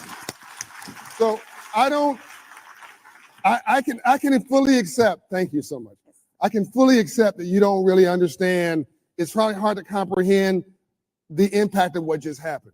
You know, when you go to a concert, it's a 2-hour event. It's full of excitement. You're riled up. You go to you go to a rap show, or you do something. It's episodic. This is okay. It's a report. It's a program. I need you to understand this. This is what healthcare was 50 years ago. 50 years ago, healthcare was not a normal in a corporation. 60 years ago, people looked at you like you were crazy. Today, you go to a company and they don't have healthcare, you think the company's crazy. Every pioneering thing begins somewhere. And what you just heard today was the biggest, most profitable, most successful airline in the world said that a program that came from a minority serving, underserved organization lit up their data in such a way as being compelling and hit their business plan as additive and prescriptive to the future, and other big companies should do it. Thank you so much.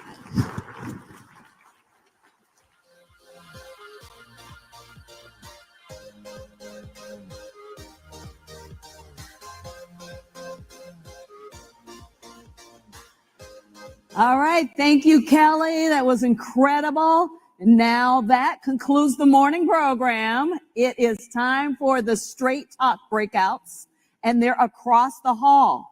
And what we ask you to move quickly over there.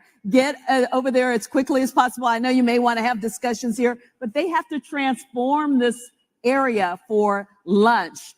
And you never want to get in the way of anybody helping you get to lunch, right? To get to food. So enjoy the Straight Talk breakout sessions, and we'll see you back here for lunch. Scoot over there as quickly as possible. Enjoy.